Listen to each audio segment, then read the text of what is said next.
everyone, again, and welcome to another edition of LC's Coach's Corner. I'm Brad Wilburn here with Wildcats Media Sports, and you know this guy to my left, Coach Dennis Dunn of the now 2-1 Louisiana College Wildcats football. Coach, first of all, thanks again for spending some more time with us here this weekend. You know, there's a couple different ways we can start here, but I think with the way that the defense has performed, especially the past 2 weeks, 2 weeks in a row with 6 turnovers, forcing 6 turnovers, I think we should start there first. So talk to me about how you had to be pleased with how they performed against Texas Lutheran in the victory. Well, I've said it before, Brad, that our defense was much maligned last year and really, took last year as an indictment upon themselves. And those that were returning, which was most of the defense, really made a statement in the offseason that they were not going to let last year define them and that they were going to take a blue-collar approach. And that's what they did. They have, from January till now, just extremely focused group of guys who have exceeded all of our expectations really to this point. And we talked about after week 1 we got to win the turnover battle. That was the goal on both sides of the ball, and the defense took that literally and has done just what you've said. But the old cliche is that defense wins championships, and I have harped on that, and all of our coaches have bought into that. And I think our players understand that. If we're going to win a championship, we got to play great defense. We've put up a lot of numbers offensively for years, but when our defense plays championship football, that's when we'll win a championship. And man, what a pace they're on right now. Yeah. And we're just excited about the rest of the year, and we believe the best is yet to come. Those guys are still growing up. A lot of young players still over there doing some really special things. Yeah, we'll take a look at a few clips of the defense in action, but again, it was a real team effort, just like we talked about last week, and then also the fact that we talked about how elusive and slippery, I think it would be a good way to describe Marquise Barole for Texas Lutheran.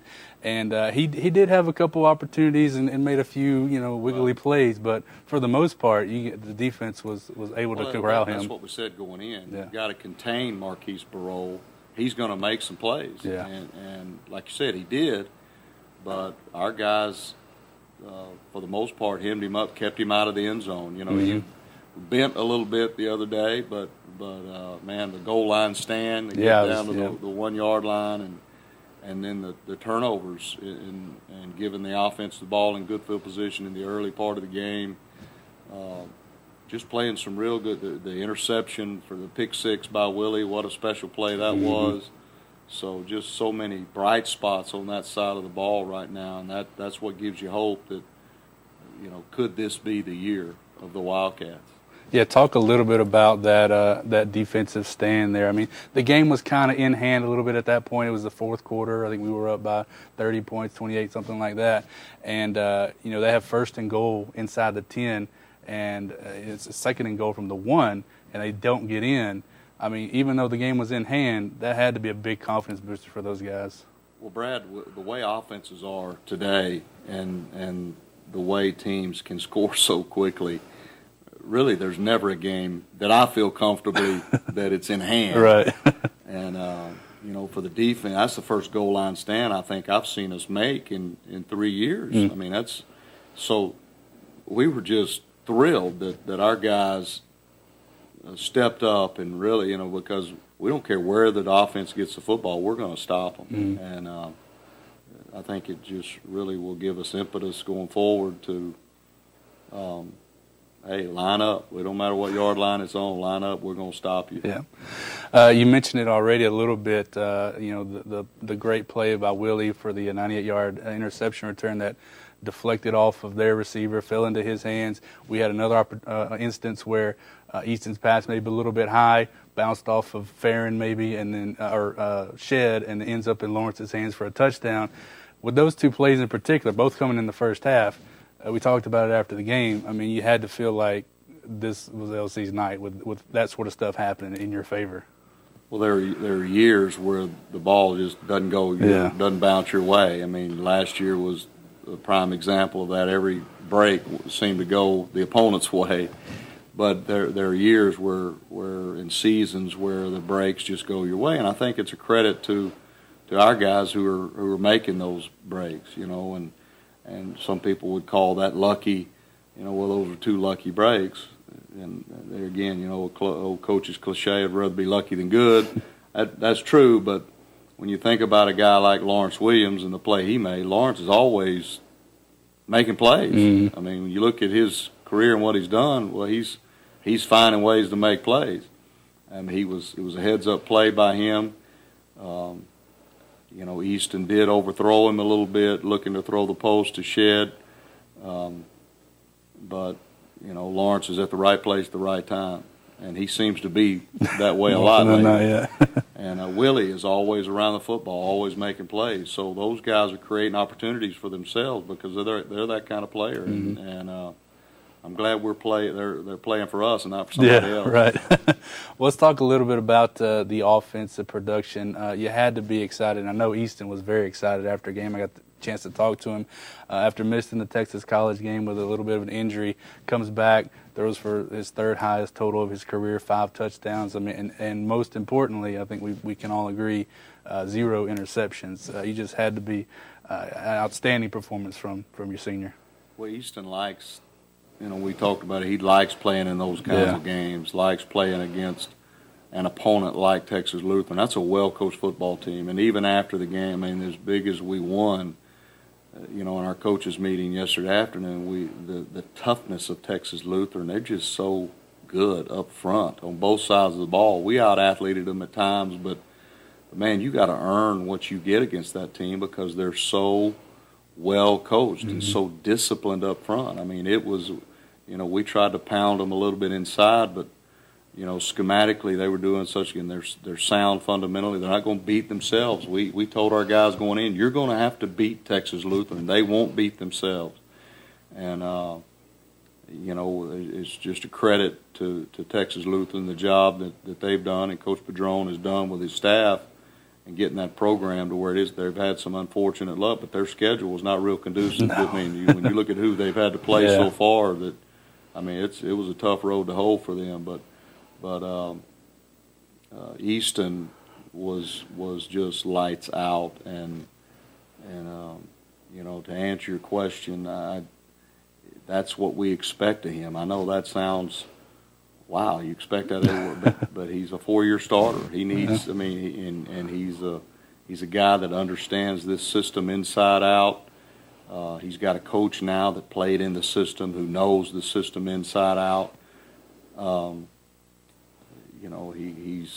He's healthy, and when you're playing a sound defense and you pretty much know where their defenders are going to be, what scares you is playing somebody like Texas College where you don't know where they're going to be sometimes. Yeah.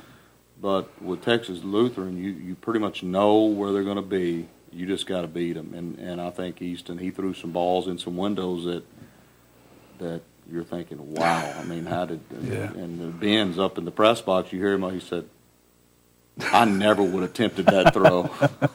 That was a window that, man, you better have a kind of arm like Easton has to make that throw. But again, without you talk about Easton, but without the guys up front, and the protection's just been phenomenal. For 3 straight weeks, we've had great protection. And those guys up front are doing the deal. They don't get their names called much. That's why I wanted to call them in the last coaches show. Those guys are doing a phenomenal job up front, and Easton would say the same thing. Man, without that bunch up front and the protection we're getting from them, then it would not be possible to do what we're doing with the numbers. Absolutely, yeah. And it also doesn't hurt to have guys out there like Shed and Farron and Cole and Lawrence and all these guys that can go get it. Lamar. Lamar, yeah. I mean, you name it. We got some guys in the skill positions that can make it happen when they get the ball in their hand. Yep. Final thoughts on this game, real quick. We talked about last week how it was a big game for you guys. You use it as sort of a measuring stick the past few years. Certainly a big game for those seniors who we talked about were 0-3 against Texas Lutheran going into that week. So going into the bye and now getting that win, going over 500. And setting up for the conference, I mean, you got to feel like you're in a really good spot at this point. We feel good, but we'd feel a lot better if we were 3-0. Yeah. I mean, you look back on the beginning. When you look at now what Huntington's done, they've blown out their last two opponents. You had a chance right there. They've moved up in the polls. You were right there against a very highly ranked division. When we knew going in, they had everybody coming back, and we're going to be a highly respected team, and you had your chance right there in the first game. But you got, again, you put it behind you, and you realize that you got a chance to be pretty good yourself, and then hopefully if all the, like I mentioned after that first week, we'd like to see them in week 11. Yeah.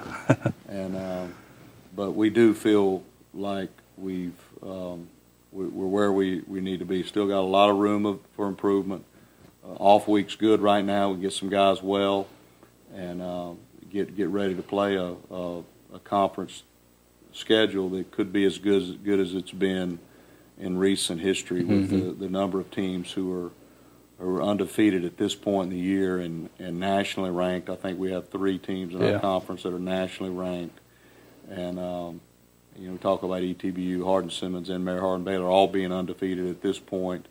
And you still haven't mentioned a very good McMurray team who's improved, a very good Sol Ross team who's much improved. Belhaven, there's no telling with Belhaven what the high-powered offense and Al Mummy. Our conference is just week in and week out. You have got to bring your A game because you never know what's going to happen. But at this point, we feel good having played well against a Texas Lutheran team that we knew was going to come in here trying to get their first victory. And you started the season nationally ranked. They're still a very good team. They're going to surprise some people before this season's over. People better not overlook Texas Lutheran because that is still a very dangerous football team. Anytime you got number 5, Marquise Parole, on your team, there's a chance that he can break a game wide open. So we feel fortunate with a victory and just excited about what this season still has to hold. Yep. All right, let's talk a little bit about what the plans are for this week with the bye week, with the off week. I know I talked to a couple of guys after the game, a little bit banged up. They got some ankles that are a little bit bigger than they are normally sized, and things like that. So is that the number one thing? Is just get healthy for Howard Payne? Well, I had a first in 32 years of coaching, losing a kicker and punter in the same game. That's crazy. never has. I don't know if I've ever lost a kicker, much less the kicker and punter get knocked out of the same game. Our punter had a concussion, and then Charles Furman was injured on a roughing the kicker penalty, but we need them to get well, obviously, for the kicking game. But the plan, we're going to give them a couple of we took Monday and Tuesday off of this week, and we'll get our traditional three days in. We'll go Wednesday, Thursday, Friday, give them a long weekend, and have our Sunday afternoon meetings and start game week on Sunday evening. But it'll be a much needed rest. We've taken the week to scout ourselves. Our offensive coaches are scouting our defense to see if they have any defensive tendencies that other teams will try to take advantage of. And the defensive coaches are doing the same thing to the offense, charting our plays and seeing if we've developed tendencies in 3 weeks that may give some opposing defensive coaches keys. So just trying to keep each other sharp, and that's what you do in an off week, and hopefully prepared for a very strenuous, competitive conference schedule. Yeah. Any early thoughts on Howard Payne? Howard Payne is a team that beat us last year, and of course a lot of teams beat us last year, and it's week one of the conference, and that's how you have to approach it. Is it week in, week out? You got to line up and play the guy that's on your schedule, and Howard Payne is that team. We're not going to overlook anybody. We're not going to begin to say, well, we're better. We got to play Louisiana college football. And it doesn't matter who the opponent is. We preached it all last week against Texas College. Whoever the opponent is, we're playing against ourselves. We got to get better. Louisiana college football needs to be better this off week. We got to brush up on the areas that we need to really emphasize. Offensively, we got to get better on third downs. And, we really defensively harped on after week one is giving up the big play. Mm-hmm. We cannot give up the big play, and we've done a good job with that the last couple of weeks. So there are some areas that we'll emphasize this week that we feel like we need to get better on game day at, and we're having fun right now. It's like I said after the game the other day, I think I was talking to you, Brad, I like the chemistry of this team. I like the way they practice. I like the way they love each other. They love God, and we got tremendous leaders that understand that the little things are important. All the little things that you really harp on and take advantage of, so that at some point they don't become big things and hurt you in the long run. So all the little things in the program that we feel like are important, we're really emphasizing in the off week. So just so much to look forward to, and this again, I'm gonna say it again, the best is yet to come in 2016. Our fans need to come watch this team play, because it's a special team. Yep. And the Wildcats will be back in action, like we said, on October the 1st against Howard Payne. Have another home game right after that on the 8th against somebody, I forget who. Hardin Simmons. Okay, yeah, there you go. And then 2 more home games later, so we got 4 more opportunities to see the Wildcats in action. So yeah, and 3 6 p.m. night games. Yeah, so that was a lot of fun at night. Yeah, our fans like the night games. Mm-hmm. So 4 night games on the season, and still a lot of great football left for Central Louisiana. And I'll just say this, man, there is good football played in Central Louisiana, good college football played in Central Louisiana. And if you like offense, this would be a fun team to come watch.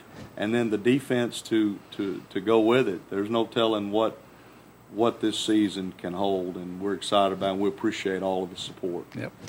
All right, folks. Well, thanks so much again for watching this week's edition of the LC Coaches Corner with head coach Dennis Dunn. We'll be back again next week as we prepare for that Howard Payne game and talk about a few other things as well. So thanks so much for watching. Once again, I'm Brad Wilburn with Wildcat Media Sports. We'll see you next time.